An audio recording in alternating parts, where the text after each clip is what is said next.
Assalamualaikum Ibu Sloka, selamat siang. Waalaikumsalam, siang. Ibu Bapak, sebelumnya perkenalkan, nama saya Dewi Muriani, mahasiswa dari Sekesima Ketisada yang mana bertugas di RT 9 RW 06. Di sini saya akan memberikan edukasi terkait diabetes mellitus. Nah, untuk diabetes mellitus ini, sebelumnya Ibu atau Bapak sudah tahu belum diabetes mellitus itu apa? Belum.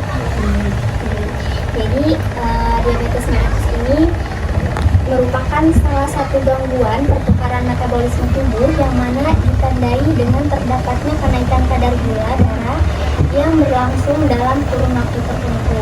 Nah, pada intinya diabetes mellitus ini adalah kencing manis ya Ibu Bapak, dan ditandai dengan tingginya kadar gula darah yang berlangsung. Nah, diabetes mellitus ini disebabkan oleh berkurangnya produksi hormon insulin tubuh dan terjadi penurunan fungsi kerja hormon insulin. Nah, bisa dilanjut Ibu Bapak? Ya. Nah, dari diabetes mellitus ini memiliki faktor resiko diabetes mellitus. Nah, ini saya mendapatkan 7 faktor resiko diabetes mellitus. Yang pertama ada usia, yang kedua ada keturunan atau genetik, yang ketiga ada aktivitas fisik, yang keempat ada obesitas, yang kelima ada tekanan darah, dan yang keenam ada kadar kolesterol, yang terakhir ini ada stres. Nah, sampai sini Bu ada yang ingin ditanyakan? Ya. Lanjut ya Ibu Bapak. Nah, di sini juga ada tanda dan gejala dari diabetes mellitus sendiri. Nah, tanda dan gejala dari diabetes mellitus sendiri ini ada 6. Yang pertama poliuri, yaitu seringnya buang air kecil. Terus yang kedua ada polidipsi, cepat merasa haus ketika sudah minum namun masih terasa haus. Yang ketiga ada polifagia, cepat merasa lapar. Yang keempat, berat badan menurun secara drastis tanpa alasan. Yang dimaksud di sini tidak mengikuti program diet ya Ibu. Nah, yang kelima ini ada sering mengalami kesulitan, dan yang terakhir adalah mudah mengantuk dan lelah. Nah, selanjutnya di sini ada komplikasi dari DM atau diabetes mellitus. Terdapat 2 komplikasi Bu Pak. Yang pertama ada komplikasi pembuluh darah kecil, yang kedua ada komplikasi pembuluh darah besar.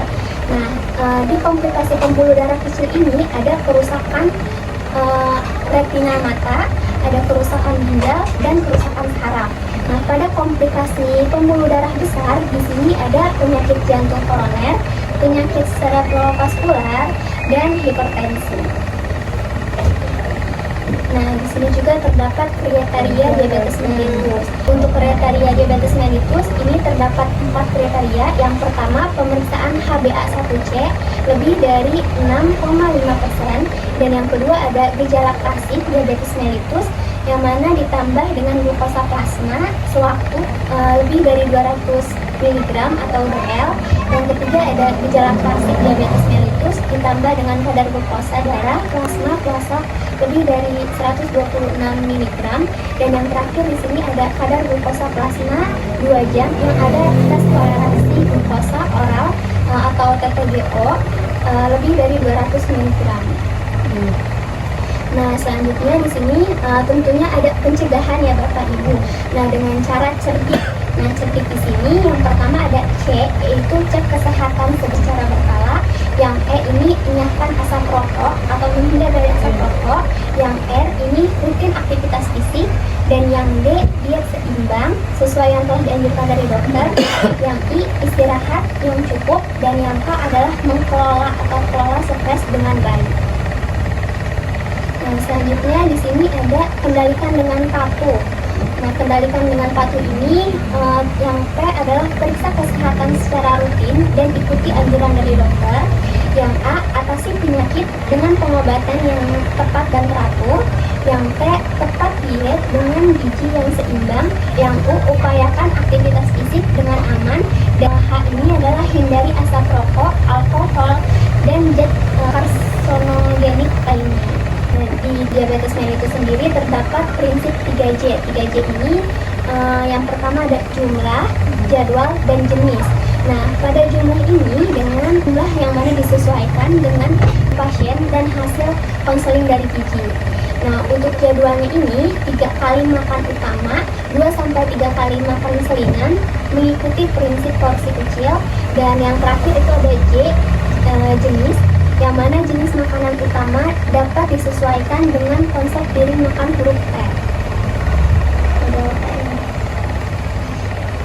Nah, di sini juga ada batasi makanan atau minuman.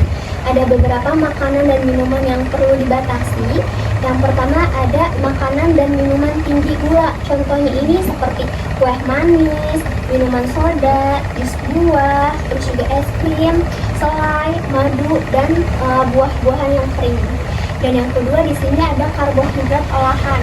Pada karbohidrat olahan ini contohnya seperti nasi putih, roti putih, pasta putih, dan tepung terigu putih.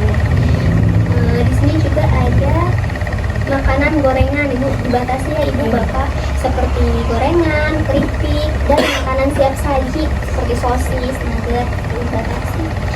Selanjutnya di sini ada daging berlemak, daging seperti daging merah, daging olahan, dan produksi susu penuh lemak. Selanjutnya ada makanan tinggi sodium seperti garam, penyedap makanan, dan makanan kalengan. Dan untuk minuman yang beralkohol seperti bir, minuman yang mengandung buah, dan minuman yang beralkohol lainnya. Dan terakhir di sini ada makanan yang diawetkan seperti ikan asin, itu dibatasi, telur asin, dan makanan yang diawetkan lainnya. Nah, untuk penjelasannya cukup sampai sini. Bapak Ibu, apakah ada yang ingin ditanyakan? Kalau untuk makanan kan tadi ikan asin ya Mbak. Iya. Apakah harus berhenti total ataukah boleh dengan jumlah yang ditentukan gitu? Untuk makanan ikan asin ini tidak berhenti total Pak, hanya dibatasi, dikurangi.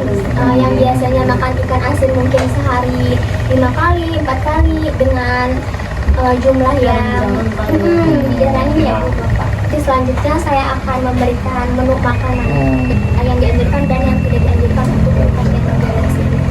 Nah nanti Dewi insya Allah mau bikin tabel makanan yang sering Ibu Bapak makan aja gitu. Ya berarti kan dibatasi dan berarti kan nggak harus beli total kan, hanya kapasitasnya itu dikecil ya.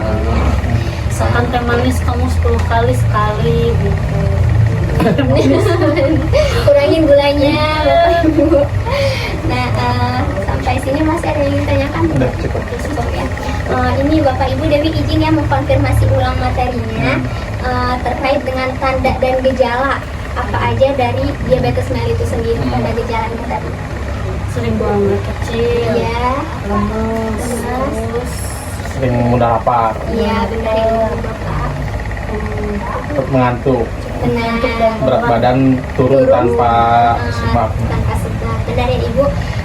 Ini untuk leafletnya nanti bisa dibaca-baca terkait dengan pengertian tanda dan gejala yang sudah dijelaskan ya. Mungkin cukup sekian materi yang Dewi paparkan. Kurang lebihnya mohon maaf ya Bapak Ibu. Terima kasih. Sama-sama.